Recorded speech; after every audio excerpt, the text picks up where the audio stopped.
Mama's getting ready to go on a trip. So, my mom decided to do something amazing. She packed her bags, kissed us all goodbye, and set off on a solo cruise aboard the Norwegian Jade, a 7-night escape through Canada and New England, and let me tell you, she lived her best life. The Norwegian Jade is like a floating resort. Comfy cabins, tons of restaurants, nightly entertainment, and more cozy corners to relax than you could count. So whether you're in the mood for sushi or steak, a Broadway-style show, or a nap in the sun, the Jade has you covered. And yes, she definitely enjoyed those ocean views with a drink in hand. Solo cruising? Highly underrated.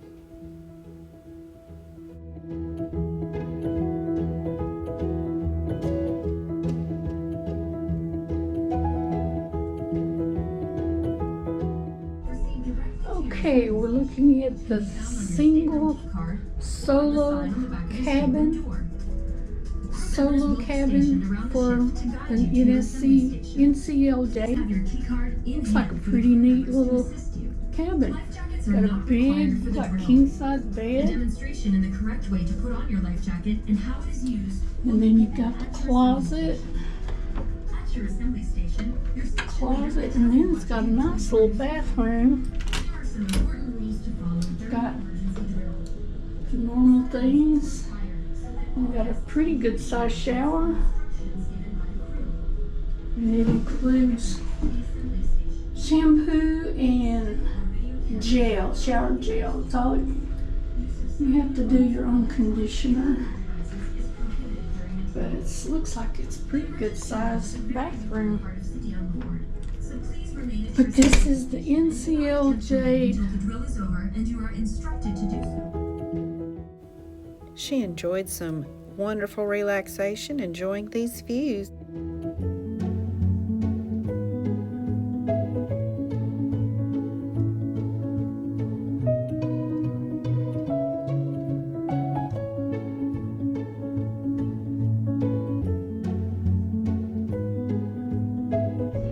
You know, I don't eat much.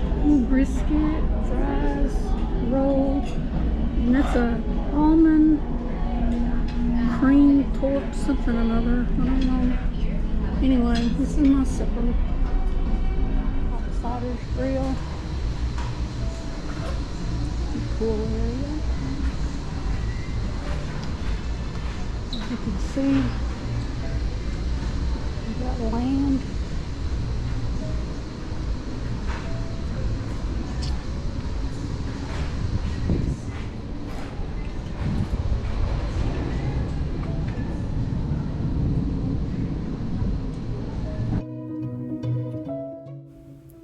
Alright, next she's going to take you on a quick walking tour around the ship so you can see some of the beautiful decor and some of the restaurants.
bars.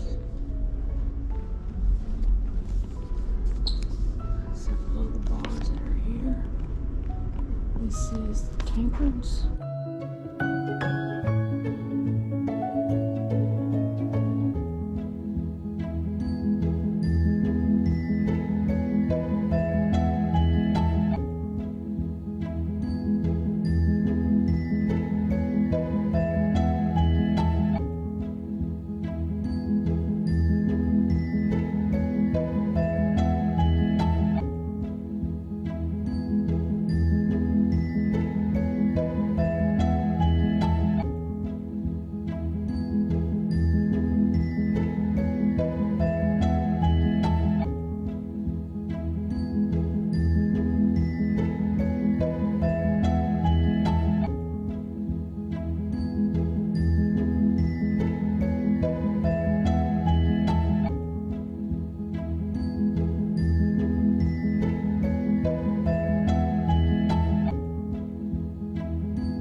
Beginning to dock at Prince Edward Island, Charlottetown. Beautiful, beautiful, beautiful.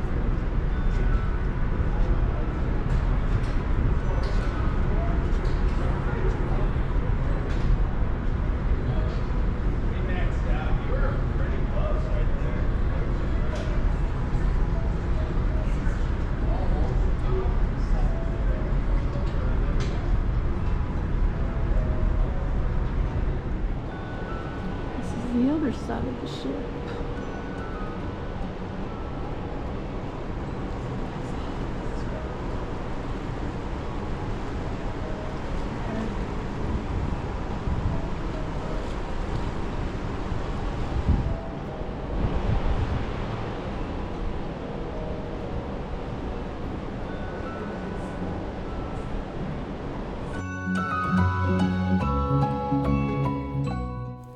She was excited for a new day and an exciting port adventure on this double-decker bus.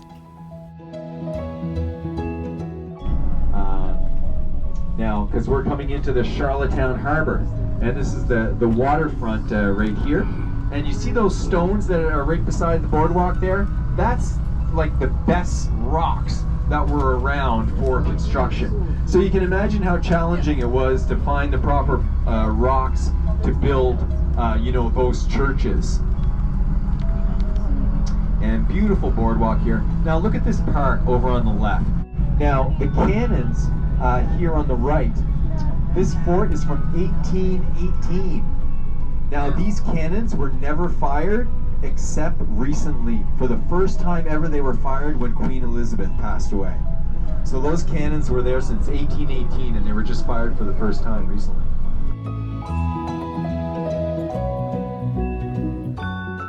Next stop, Halifax Harbor.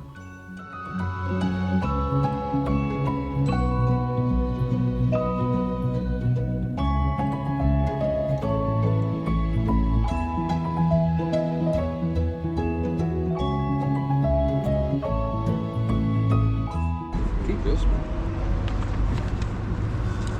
You are here. This Okay. is our immigration museum. It's Canada's National Immigration Museum at Pier 21. It's like Ellis Island for Canada.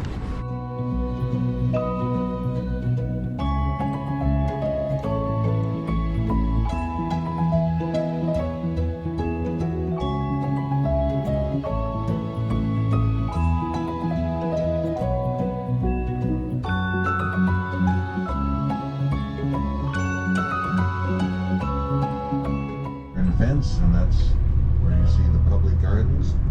We're going to be stopping just about halfway up the block here, and that's where we'll be stopping. And if you get off to see the public gardens, you come back out of this entrance gate here and wait by the sidewalk for the next one of our buses, and And just inside these entrance gates is where you find the public washrooms and the coffee shop. So it's beautiful.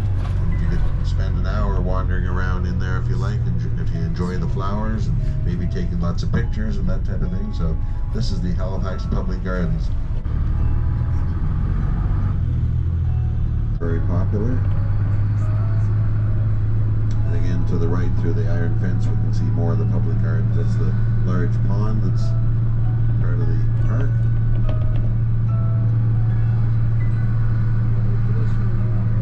So our next stop that we're going to be making is at the Citadel Hill Fortress, stop number 6. So if we look off to the left, you see a large grassy hill there. That is Citadel Hill, and the fortress is up at the top of the hill. We're going to be driving up there shortly, because this was an army fortress, and you'll see inside the fortress many of the people who are working there today are wearing old army type uniforms that date back to 100 or 200 years ago to sort of represent what the old soldiers looked like. Entrance, he may be wearing that uniform. The guard at the entrance has to stand perfectly still. He cannot talk. He's at attention for an hour, and every hour on the hour they do the changing of the guard ceremony, which is quite interesting.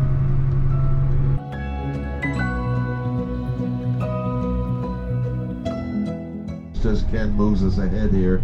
The first little corner here that we make, you can look to the left just about now, and you look down into the large deep moat. If you look to the left there now, you see how large and deep that moat is. It goes all around the outside of the stone wall. This old stone building to the right, this is the Halifax Armories building, built in 1899 for the Canadian Army, and they still use it today for special Army exercises. Popular. There's a store called Made in the Maritimes, where all the items for sale in the store are made by local artisans. Now his name has been added to that headstone. His name is Sidney Goodwin. So his name has been added to that headstone now that we know who he is.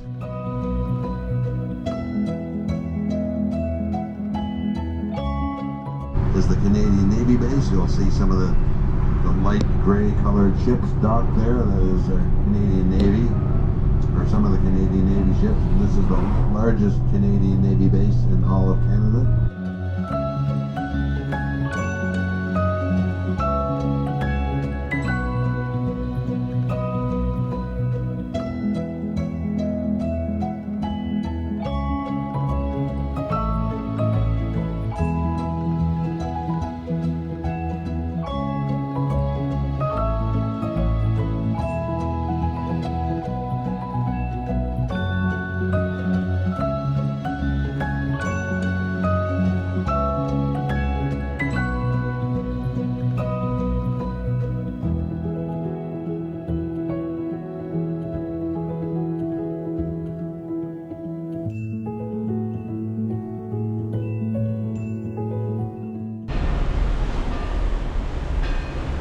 Coming into St. John's Bay with the blue, the lighthouse, the island. See, there's another blue. It's a rainy, foggy day.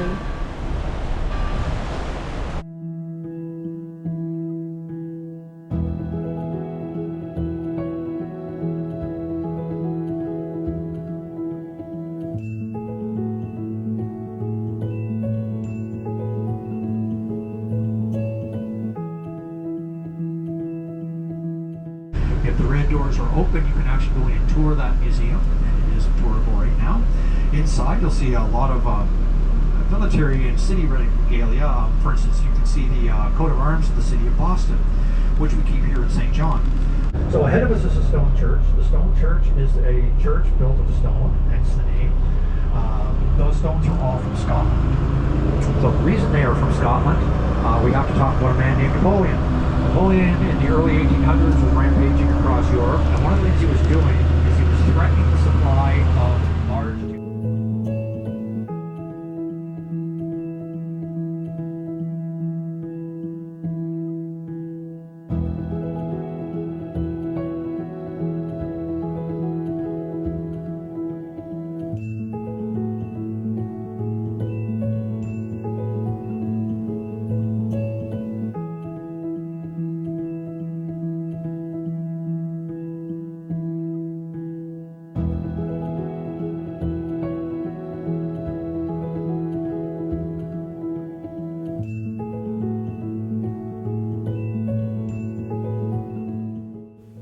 So you might think that being a solo travel could be scary, but she felt completely safe everywhere she went, and it was an incredibly freeing feeling. She had time to reconnect with herself and do what she wanted, when she wanted, and truly soak in every moment.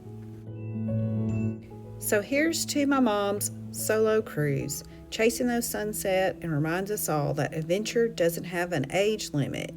So catch us on our next adventure.